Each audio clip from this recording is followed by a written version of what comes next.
This episode of the Fight Within podcast is presented to you by Meguiar's.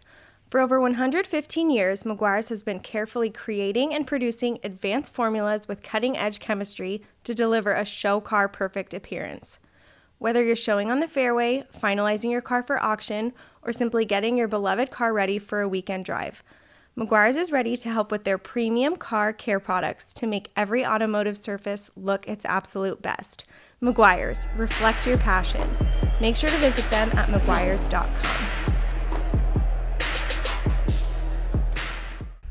What's up, guys, and welcome to another episode of the Fight Within podcast. Today's guest is Tim Morse. He is the co-founder and president of the brand Richer Poorer. Thank you so much for being here. Thank you for taking the time. Thank you both for having me. I appreciate it. And excited to be here. Yeah, let's just get right into it and just give us a little bit of your background and your why. Sure. Go for it. Yeah, so I was born and raised in Laguna Beach, just south of here.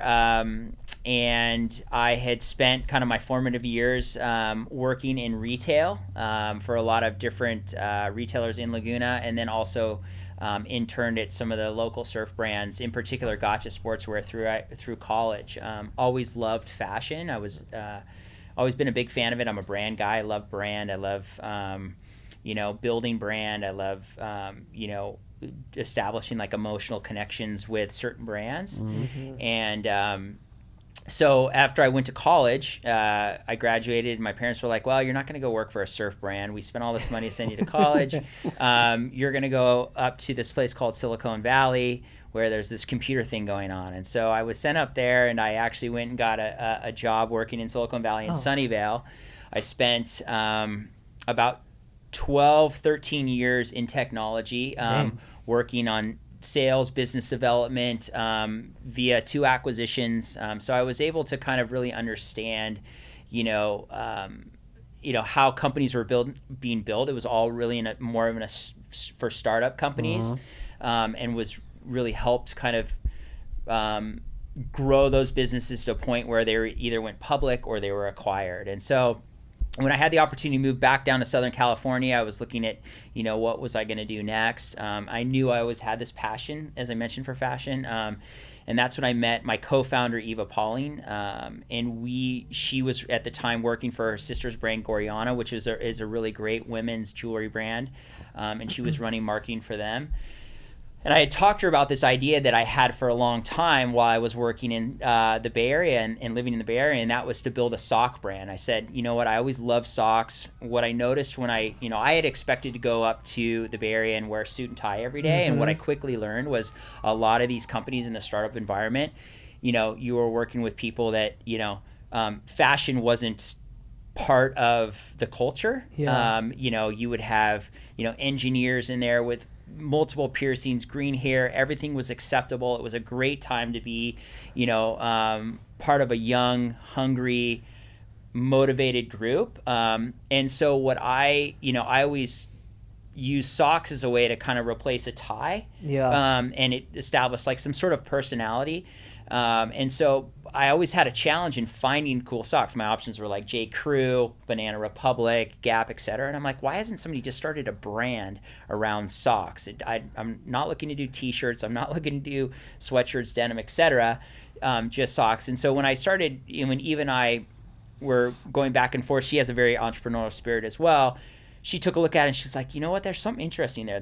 We looked at the margin structure of the socks, what it costs to make, what you can wholesale them for, what you can retail them for. And this was about 2010. We were coming out of the economic downturn, right? Yeah. And if you look at you look at economic turns, right? It's like a pendulum, and pendulums don't stop in the middle. And so we went from, a time where there was a time of excess. People were buying Hummers and bedazzled $250 jeans and things of that nature.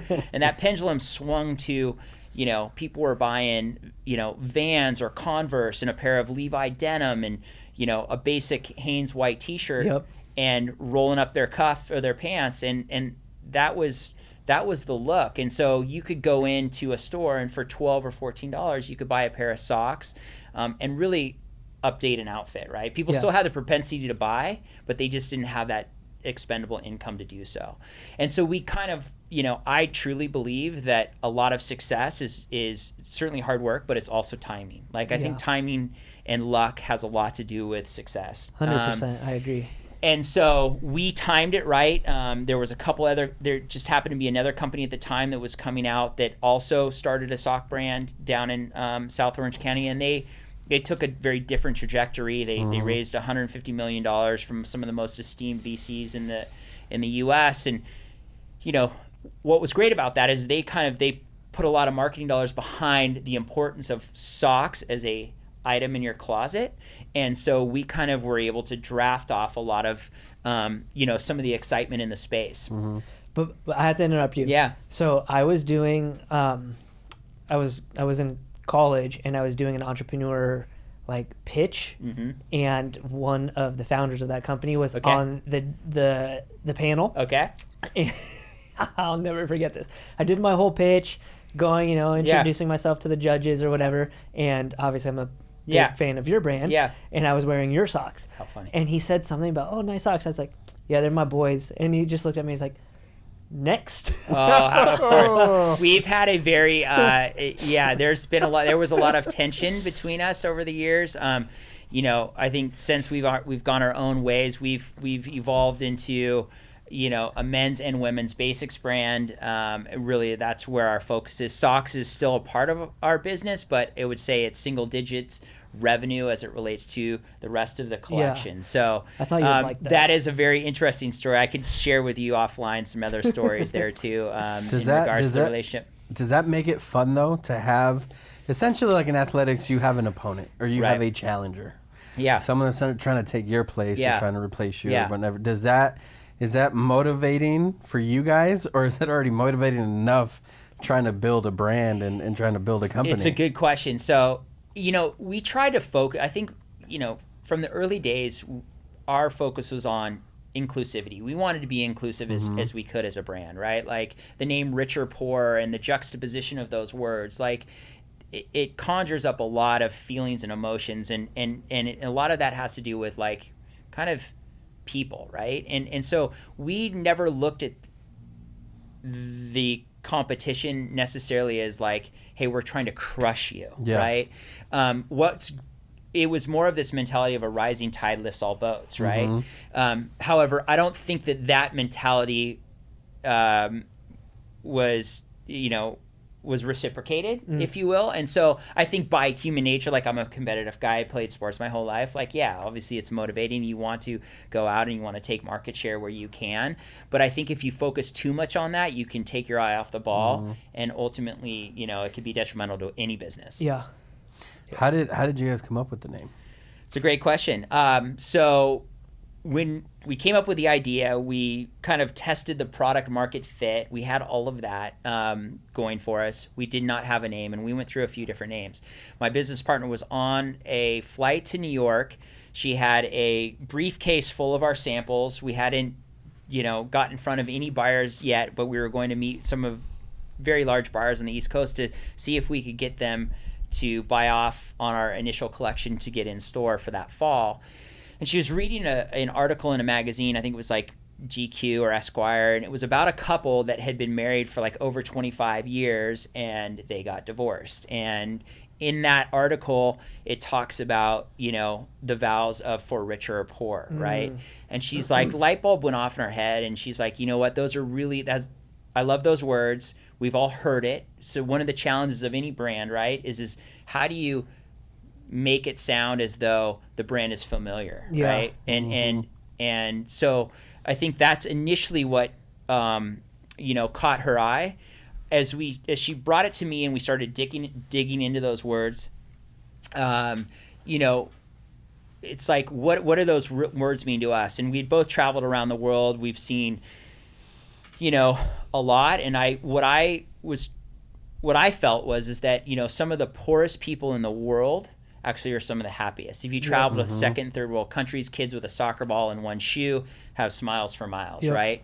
And conversely, some of the wealthiest people in the world have the most angst, right? And I think that, we were trying to deliver high quality product at a somewhat attainable price point. Not to say that $12 or $14 is attainable for some people, right? Yeah. But it's not, it wasn't a $30 Paul Smith sock or, one of some of the European socks that were out in the market, right? Yeah. So when we looked at those words and like what that meant, it's like, hey, we want to be an inclusive brand. We want to provide high quality product at an attainable price point. And that still rings true today. Like if you look at our product, like all of our products priced underneath $100, we spend an enormous amount of time, and attention to detail in making sure that like our product is super high quality. We're not fast fashion. We call it slow fashion. Like we're hoping it's relevant now and it's still in your wardrobe in 5 years, right? But it's not something that's going to break the bank, right? Yeah. Yeah. Well, like even now, today's world, like I think a pair of Levi's are like $80-$90 now. Right. Like it's right. You can't even get a pair of sweats at Target for under, $30-$40. Right. So it's to be like a kind of higher end brand at pricing under $100 is pretty reasonable. Right. And that's again the ethos. It's like we work maniacally to make sure that like the quality's there, but we've kept everything underneath $100 and we want it to hold up, right? You talk about like the footprint of the fashion industry on the environment has historically a really bad track record. And so we're trying to figure out like how do we do our part in making sure that like we're using sustainable fabrics and sustainable dyes and we're making quality. Part of it is not just like the manufacturing process, but like the quality. If you don't have to go out and buy a shirt every 6 months and that shirt lasts you for a year to 2 years, like you don't have to buy as much, you don't have to consume as much. So that's part of sustainability as well, right? I never thought of it like that. Yeah, it's interesting. There was a lot of learnings I had to uncover as well, but yeah, the better quality you produce, right? And I talked to Andrew at Freenode about this. Like he's producing really beautiful jeans, but those jeans will probably outlive me, right? Yeah, I said they're gonna way beat these. Right. Yeah. So it's about like the quality of the product you make. So Rich or Poor, we're about people. We're about humanity. We want people to love the product we wear. Our tagline is confidence and comfort. And so we want people to feel very confident in the product we wear, but we want them to be very comfortable. Which is hard because I feel like fashion, like when you get into nice denim, they're so freaking uncomfortable until you break them in. Right. Where it's like I can't bend my leg without feeling like my calf muscle's gonna explode or my kneecap. Right. So being comfortable. And I've learned the word comfortable, especially as being a dad now. I am all about comfort. Comfort, right? Yeah. Because if it ain't comfortable and I'm trying to chase kids around, I ain't wearing it. Yeah. Sure. No, thank you. Well, we'll have to get you some of our fleece because it was, and I think that COVID had really shined a light on that this past year. I think people, were working from home. We had an incredibly successful year this year, and I say that humbly, but because loungewear became the new workwear overnight, and I think people are now so used to being comfortable, I think it's going to be hard for them to be uncomfortable. And 100%. I don't know if they will. So as we start to develop product, we're developing, like we just launched a men's trouser pant that looks like a dress pant, but it's actually made of a terry material. From afar, it looks like you're wearing a slack with a pin down the strap front, and it's got a cuff. But it's actually a sweatpant, right? That's and cool. So there's some interesting things you can do to still deliver comfort, but without having to sacrifice, the look. Yeah. Do you have to, not foresee it, but being in the fashion industry, how do you know when it's the right time to pivot? Because like no one knew COVID. It was literally overnight. It was like, this is what's going on. So are you now having to sit and plan with your team? So what can we do to maximize our footprint in not only in the industry, but because of what's going on in the world? And how fast did you guys come up with that? Right. So to give you an example, last year we couldn't keep fleece in stock at this time, and we're now in May, right? We didn't have enough fleece, so we bought and designed a whole line of fleece for this time this year, thinking that would still ring true. The reality is now as the world starts to open up, people are wanting to go travel, people are wanting to get back out, right? So we found that fleece actually has slowed down quite a bit for us, but what has picked up is like our women's dresses, some of our, more like day to night wear, right? Our men's t-shirts, black t-shirts, long t-shirts. We just did this raglan fleece that's been incredibly well received. So it's yes, we didn't know when the world was going to back out. We didn't know what the buying habits were going to be. But now that we've seen that, what we've done is we've really changed our messaging to, as we're communicating online, or we're working with our PR agency, or working with our accounts. It's like, hey, here's all of the product that we have that can transition from day to night, right? And we're seeing that is actually really starting to pick up. So the tough part about the fashion industry is you have to plan so far in advance, because you're designing, like right now my team is designing now for spring summer 22. We're actually late on it, but you're working that far in advance. So I've got to really I have to predict essentially what is the market going to want then. And we're in such a disjointed space right now, or retail market, just based on consumer behavior and what's all happening, that it is hard, but you've got to place some bets, because you're working on production, longer production lead times. So in fighting, I think what's helped a lot of people, or a lot of fighters, is when there is cameras in the gym, when they share their story, people see the training, people get to see what they go through, and that's helped a lot of fans make a connection with the athlete. In fashion, and especially in being the head of the business, how important do you think it is to let people into the back end or the stories, and so this is why we do things? Mm-hmm. and because of social media, are you guys telling your story essentially on social media? Mm-hmm. Yeah, it's a great question. I mean, I think it's everything. I think we're in a highly competitive, saturated space. Mm-hmm. I think it's never been easier to start a brand. Mm-hmm. I think it's never been harder to scale a brand.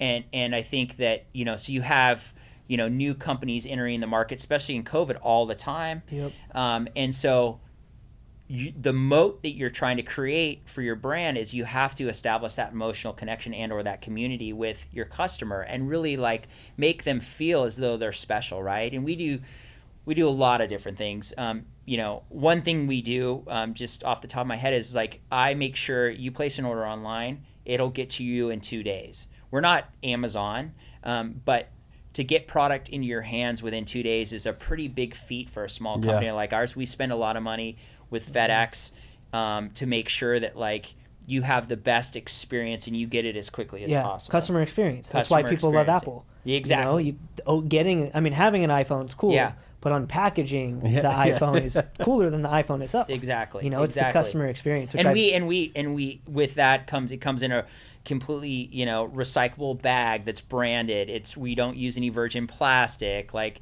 there's usually some sort of brand messaging card insert in it.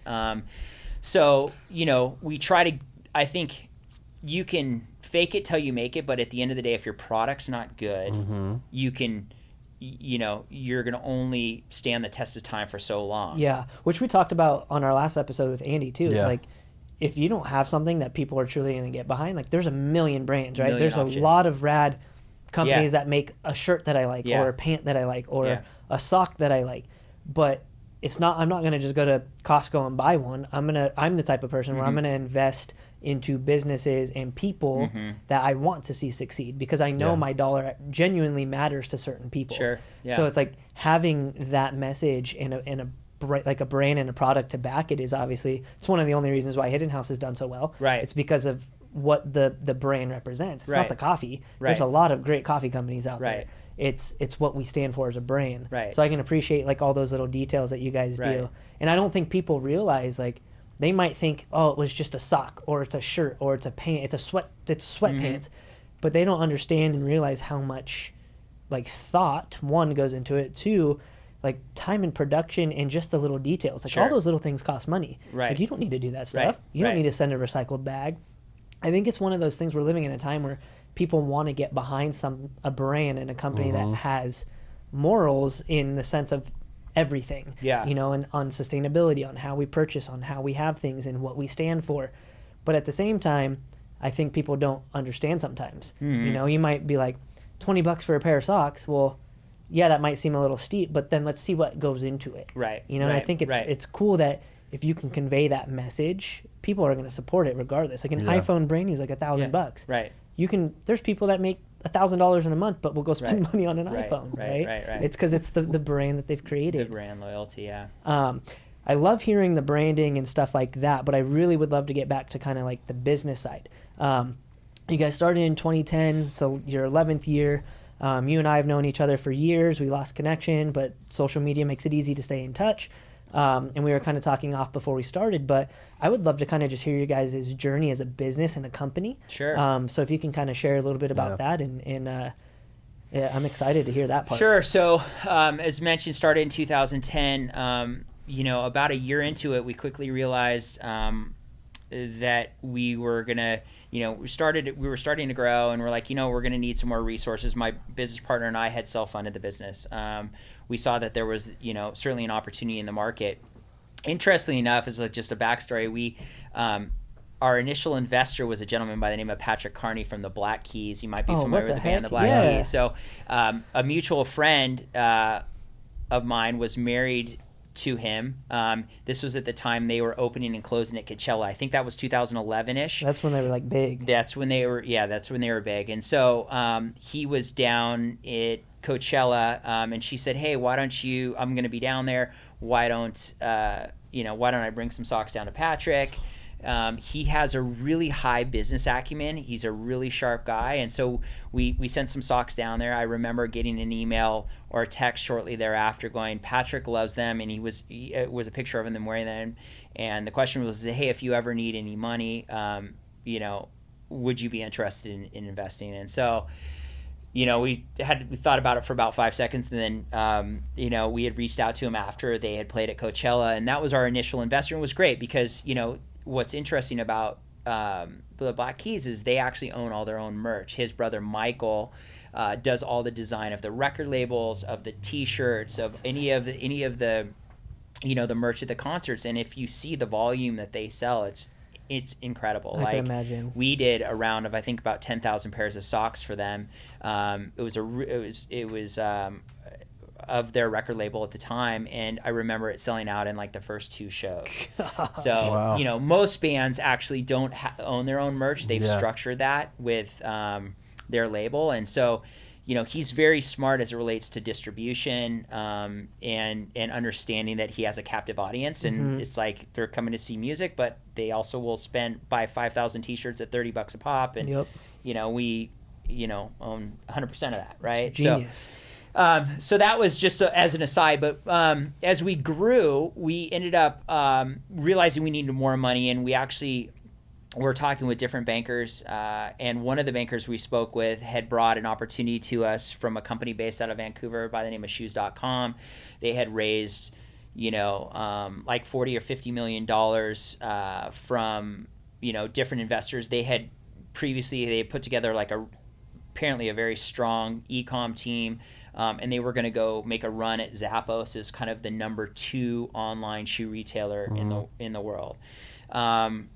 We ended up having conversations with them. Long story short, they ended up acquiring us in 2015. I did a photo shoot with them. Oh, did you really? Yeah. Oh, no kidding. I was wearing their shoes with your socks. Oh, no kidding. Which is really funny. That is fun. I'm assuming someone put that together. Yeah, somebody did. We'll have to go back through and look. But so we sold to them in 2015. We ended up learning about a year later that they had come into some financial troubles, and they had burned through a bunch of the money. And so we ended up buying the company back in 2017 with a couple members from their board of directors. And, right before they ended up going bankrupt, we approached their board and said, "Hey, listen, like, we're a valuable asset in this thing. This business is growing. Like, can we, let's try to pull us out in one of the cash transactions as you guys are putting money into the business to try to figure out what are you going to do with this business," right? We ended up then buying the company back from the board, or the 2 investors, a year later. So since 2018, Eve and I have been, we own the business. We've been funding the business. We've been managing the business, and it's, it was quite a journey, right? Obviously, you sold the business. You didn't you don't think when you sell a business that you're going to be, Yeah. getting it back. But we had the opportunity to do that. And it was actually a really good thing for us as we looked at the business. Like, we really decided that, in order to grow a business, we got to do more than just socks. You got to sell a lot of socks to really continue to grow. And so we took that as an opportunity to take a step back and go, what do we want this business to be? And that's when we started to really expand into other product lines like tees and fleece and other things. And I remember that as like a consumer. Yeah. Because like I said, I mean, we've known each other for a long time, but we lost touch. Yeah. And I remember thinking to myself, whoa, they're expanding into all these different things. Right. Because someone had brought, going back to like, I'm all over the place right now, but going back to kind of what you said is like investing into like a business and product and people. You guys used to do so many things. I don't even know if you knew you did this, but so many things for our baristas in San Juan, right, where it was so cool because you literally built like this cult following out of our shop. Cool. And still to this day, a lot of our staff that don't even work for us anymore, still I'll see them and they're wearing like the new sock stuff, cool. And or shirts, and So it was really cool that you guys really like took care of us because we were local businesses. Let's get back together. to that. I'm ready to get back to that. Let's get them. It was just the new staff hooked up. I mean, they would always be down. But, like they did so many things for us. We were like, even for Christmas gifts, I would like buy socks from them at like a wholesale rate and stuff like that and give them to the staff. But I just remember doing stuff like that you guys built like a literal loyal following out of that one little store. That's really great. And then that one little store turned into 4. Sure. So it was cool. And that's it. I mean, to go back to like, brand building and marketing, it's how do you create that flywheel of word of mouth, right? Mm-hmm. I mean, when you look at, these brands that are performance marketing online, you're in digital marketing, you understand, right? How do you spend $1 to make 2? And it's getting more and more competitive. It's getting more and more costly. Yeah. So like it's now people are trying to figure out, and then you have things like iOS 14, which is this new, Apple, it's the Apple Facebook wars, mm-hmm. right? And it's an opt-in, Apple's requiring an opt-in now. And so it's making harder for you to convert online and find new audiences. And so I think doing things like that in we're back to grassroots marketing again. Like those are tried and true. And so we've been working on stuff like that. See, that's so cool. Yeah. I mean, I still to this day, I wear like Rich or Poor socks, like still to this day. And honestly, a lot of them, I haven't bought socks. I think the last time I actually physically bought socks was, I think my wife bought me a bunch of socks like 2 years ago. Right. But she bought me like a lot. Yeah. So like still to this day, like I have, That's cool. I the love socks. those. Yeah. But since they're such good quality, like I don't have to buy socks that often. That's but my entire sock drawer is literally Rich or Poor. Oh, cool. Like the entire sock drawer. That's and cool. it's that thing though where it's like you built like I'm a loyal customer now. Right. And I even lost points at a competition for saying that. Like, I mean, you're willing to just take one for the team. I was joking around, but I guess it wasn't Yeah. received as a Yeah. joke. Oh, that's so funny. But so man, just starting a business from nothing, let alone like, is hard enough, right? Yeah. Especially when it's something where, like you were saying, a lot of people might not have thought they needed to spend money on a sock. Mm-hmm. But I am the person you described when you first started talking about classing up a wardrobe with a sock. Sure. Like everyone, my wife and I, we've been together for like 8 years now. Her entire family at the very beginning, and even still to this day, knew me as like this guy always has different socks on. That's like so funny. always, they're like, I don't know, like right now they're pineapples, or I've had just the different striped patterns, or I don't know, whatever the design is. I've always had a different sock. It doesn't even have to go with my outfit. It's just a different sock. And so you always see that I have a weird sock on, right, or different pattern. Like I was that guy. So, I'm the type of person where I will spend money on things that I think most people probably wouldn't. Mm-hmm. But so being able to create a product and build it to what you guys did, scale it, sell it, it's every business owner's dream, right? Build a company and sell it. Like that's the dream. If you're a business owner listening and you don't think that's your dream, you're lying to yourself. Like right. that is ultimately the dream, I would right? agree. Whether you do it or not is one thing. Right. But just even being in the position to be wanted, you're creating something. Why wouldn't you want that? Right. It's human nature, right? Yeah. And then selling it, which is, again, like I said, amazing. And then purchasing it back. How, like, just again, for my own selfish wanting to know and understand, how did you guys hire some type of company to help you navigate that? Or did you kind of just figure it out as you went? You know what? I will say that I got to hand it to my business partner. She's very scrappy and intuitive. I think on the sales side, you know, we had some good people that were looking out for us, and you know, it had brought this opportunity to the table. And I think everybody goes into acquisitions with altruistic expectations. To be honest with you, like that deal died 3 times before we actually got it over the goal line. Like it was crazy, that process. And so, you know, after that, there's obviously everybody has the best intentions, and things didn't work out. When we, you know, our options were we were going to walk away from this business because that business was going out of business, or we were just going to get scrappy. And this is like probably when you want to use analogies to fighting, like you're in a dog fight and you're like, you know what, this is my baby. I'm not going to like, I have 40 employees to be responsible for. I have all this infrastructure. Like this is human capital that's also going to get taken down. We better fight and figure it out. Or, you know, we're going to kick ourselves after the fact that we didn't do enough. And so we, you know, we just started to like have very candid conversations with, they brought in some really actually good people that were like, hey, this is really what's happening. And actually mentored us through this process. Like, hey, here are your options. And I think that the learning there is like, don't be afraid to ask questions if you feel like you don't know. Like there's plenty of people that are out to help you, that will help you if you just ask. And we asked a lot of questions. And I think part of that goes to also the fact, you know, we try to treat people really well. And I think people want to reciprocate that when, you know, your backs are against the wall, right? And so, you know, we did not hire, we hired a company on the front end of it to sell it, but to buy it back, it was just, we had a group of people around us that were advising us on the process back. And it was pretty like straightforward. It was like either you're going to work with us on our terms, or you're going to have to come in and deal with all this carnage here, guys. Like, and we were able to actually work it out. Everybody was, you know, amicable in the process. But we leaned on a lot of people. That's cool. And I think that's so, man, that is refreshing.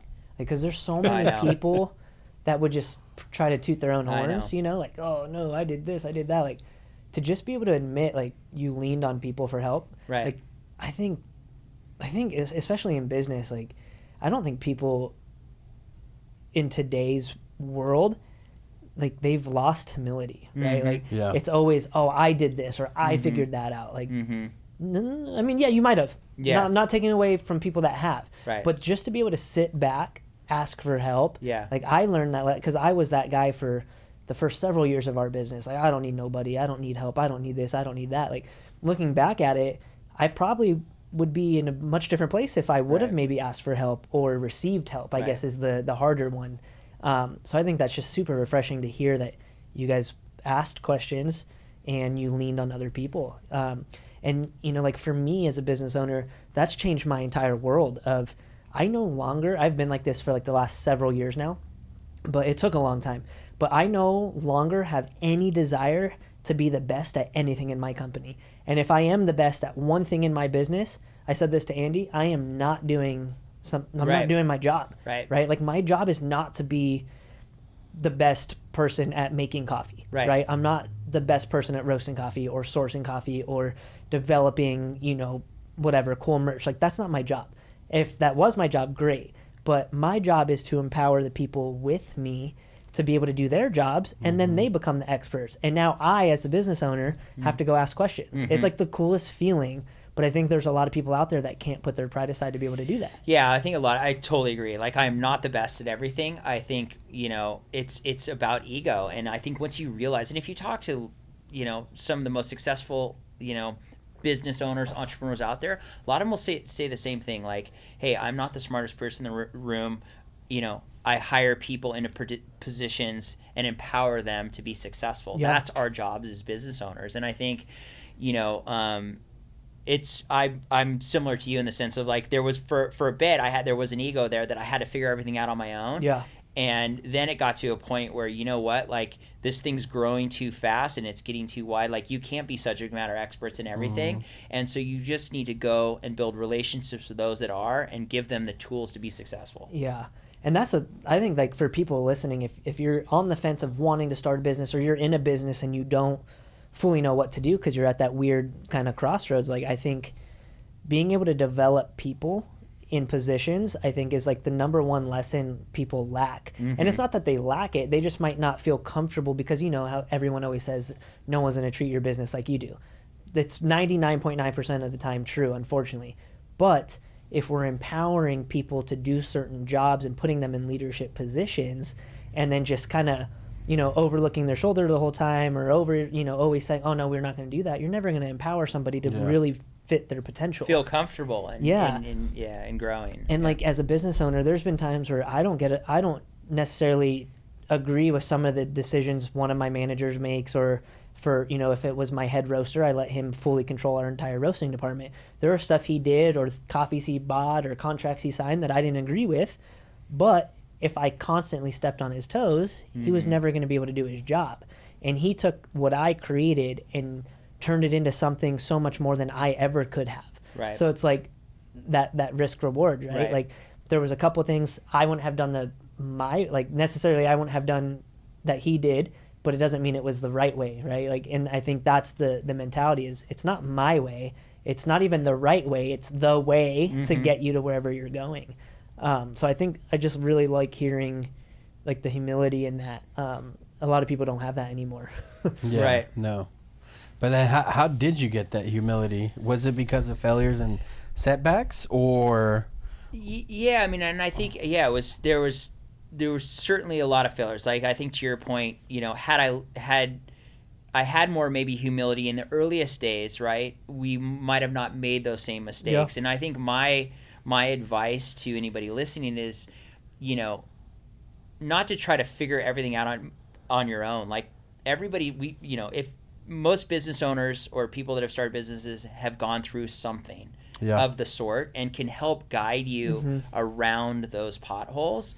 And so, I wish I had maybe asked more questions in the earlier days and not, thought that I could figure it out on my own. I think now I'm at a point in my life where, there's things that I know and I'm comfortable with making decisions on. And then those, like I had a call earlier today with a friend who's also a banker, and, he provided some very candid advice about just, current situation. And I could try to live in my own head and figure it out on my own, but I had so much more clarity when I walked away from that conversation and felt more comfortable. And he's a subject matter expert in it and was willing to spend, a half hour of his day in enlightening me. So, there were several failures. Like if I look back even on the acquisition, the one thing I would say is this is the age-old adage that if it's too good to be true, it typically is. Like, where we were as a business and what we were offered for the business was a great deal for us, right? But it didn't work out. The company went bankrupt, right? And so I think that was one of the learnings. Like maybe I should have listened to others that had said, I don't know, maybe, or asked more questions of others that had been through a process like that. Yeah, no, that's good. Why did you feel like you had to get it back? I think to my point earlier is I think the biggest responsibility we felt, my business partner and I, it wasn't like what I would do in my life or what she was going to do with us. We would have figured out our own paths, but like we were responsible for 40 employees and their families and their health insurance and their IRAs. And, I felt very, responsible for like their well-being. And I think that was like what drove us to like fight. It's like we've touted since we started this business, we're about our employees, we're about our people. And if we hadn't gone out, if we were selfishly just like, hey, you know what, we're out because we can't deal with the heat in the kitchen anymore, like, they were going to have to fend for themselves. And and it's almost like a parent your children, right? Like they were my children. I'm going to go fight for them and make sure that like at least we give ourselves the best chance of at least maintaining the position. And listen, we didn't cut salaries. We did everything we could to make sure that they, were whole. We kept health insurance, and it was just my business partner and I funding the business at that point. And so there were some stressful nights or stressful days, sleepless nights. But all in all, I wouldn't have traded that experience for anything. Well, now that you've learned from those experiences, what is one thing, if you can give an aspiring entrepreneur, what's one thing that you can tell them about how you deal with certain setbacks or certain failures that maybe others don't or haven't learned yet? I would say that time takes care of everything. Literally, time takes care of everything. And I think at the moment, you think the sky is falling and there's no way out, but the reality is there always is. And with time and perspective, you will figure it out. And I think time and perspective and asking others for help, reaching out for help, whether that's personally or professionally. Like if you feel like you're backed up against a wall, there's plenty of people who will lend a helping hand, and you'll look back at that point of your life and know that that made you stronger. I can honestly point to certain experiences in the past where I look back and go, gosh, if I'm faced with that situation again, I know I can get through it without question, because that was, I've already been through it. And hopefully, like you, I know you love business coaching. I love working with other entrepreneurs and educating them on not as to preach, but just say, hey, here's what I went through. If that helps you, great. Just know that you will get through this. Yeah. However bad it seems at the moment, it will get better. Yeah, that's cool. No, that's beneficial, especially like you said, if my story, Manny's story, or your story can help one person. If all this podcast stuff was to help one person, that is so worth it. I was telling Manny when we met this morning, I just had surgery on Friday on my arm. Okay. And I was like, the last thing I want to be doing right now is a podcast. Right. I want to be sitting on my couch with my arm on ice. Right. But it's we committed to do something. Right. So we're going to do it, and we're going to do it to the best of our ability, because if it helps one person and helps us in the process, that is a win. And that's something that is just so needed. Sure. Is if I can help somebody maybe avoid the pothole but slightly hit a bump, then that's something that's awesome. Well, selfishly, I get super motivated when we have guests on. I'm like, oh my goodness, their story's so rad. I know, it's cool. Dude, you your story's rad. I didn't know that you bought the business back, and then you were able to take all that knowledge you had prior to selling, reacquire it, pivot. And now the pivot's the big part. Is a lot of people might have just got it back and just kept doing the same old stuff, but you guys were able to pivot and adapt, right? And it's evolved into what you are today. And I think that's the second entrepreneur's dream, right? Build and sell, and then take something else that you started, repivoting, and essentially recreating a new business. That's freaking powerful. And I think that's such a cool piece that I didn't even know. Yeah, thanks. No, it was, the pivot took place in 2019, where we brought in a whole new design team. We realized that we had to move into more categories. We realized we have this female customer that, females don't buy as many socks as men do, interestingly enough. But as we started to introduce a couple products focused on the female market, which was our women's our boxer brief, and then the bralette and a t-shirt.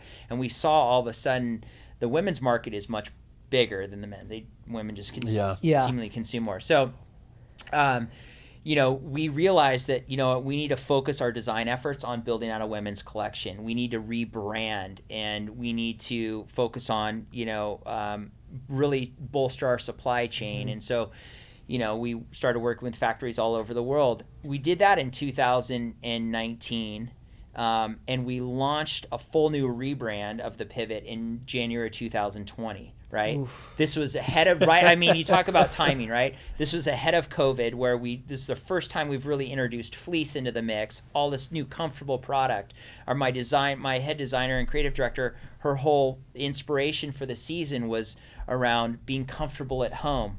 Hadn't planned it, didn't know it, call it That's serendipity, amazing. whatever you want to call it. But we were, and this goes back to timing. Like we launched that in January, and then COVID hit, and sure enough, we were able to obviously be able there to service our customers with really great product. So that's so cool. Timing is everything. But do you get rejuvenated, like getting to now create more, or to say, hey, look, we're going into essentially a new market? Right. Yeah. No, I get so. The answer is yes. We just launched this men's raglan short sleeve fleece 2 weeks ago. We're very unsure how it was going to be received. We sold out of this piece faster than any piece we've ever sold out of. Cool. And that was what excited me is like we finally did it. We did a mineral wash, which has got more of a distressed look. Yeah, it looks cool. Yeah, and so now like you find that your customer is actually responding to a design aesthetic like that, a vibe like that, right? And so now you can look at that and go, okay, where else can we take this mineral wash in other elements of the line, right? I mean, I love the creative process. I love, identifying market opportunities and where there's maybe some white space and figuring out where we can take the brand. I think Richer Poorer is a brand.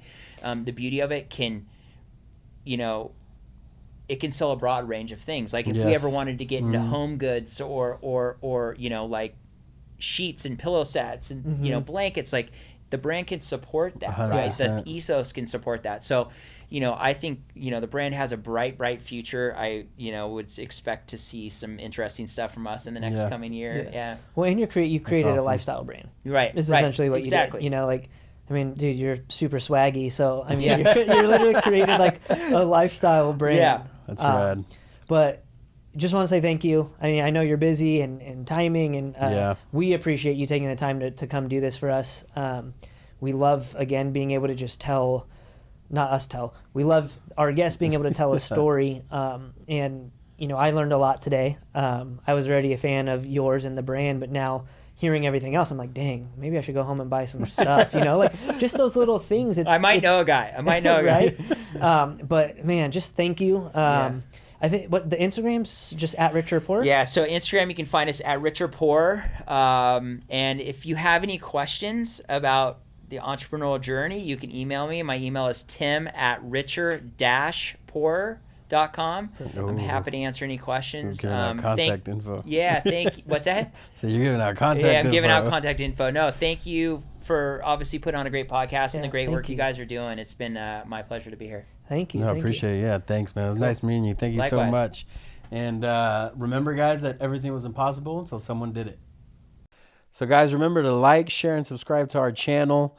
You can find us on YouTube at youtube.com/The Fight Within Podcast. Find us on all audio platforms, including Apple Podcasts, Spotify, Stitcher, iHeartRadio, anywhere you guys like to listen to it. Thank you so much for your support. Thank you for continuing to listen to it and watch it. We can see the growth on our analytics, and just want to thank you guys for supporting us. This episode of the podcast is brought to you by Kingdom Nutrition. Make sure you guys go and visit their site over at kingdomnutrition.com and enter promo code MFW10 to get 10% off your next purchase. Kingdom Nutrition carries the best sports supplements on the market. They manufacture and curate their own line of supplements with the highest quality ingredients, including a lean protein, weight gainer protein, pre-workout, BCAAs, and an array of other products. They've recently created the world's first vegan chickpea protein, and it tastes amazing. I'm a big dude. I like food, and I like chocolate. So when they told me it comes in chocolate and vanilla, I got really happy. But if you're a workout enthusiast and you want to change up your diet, change up your protein, go check out their vanilla chickpea protein. It mixes well with anything. It'll blend great with a smoothie. So to get your hands on any of these products, just make sure and go visit kingdomnutrition.com. Remember to enter promo code MFW10 and get 10% off your next purchase. Let's go.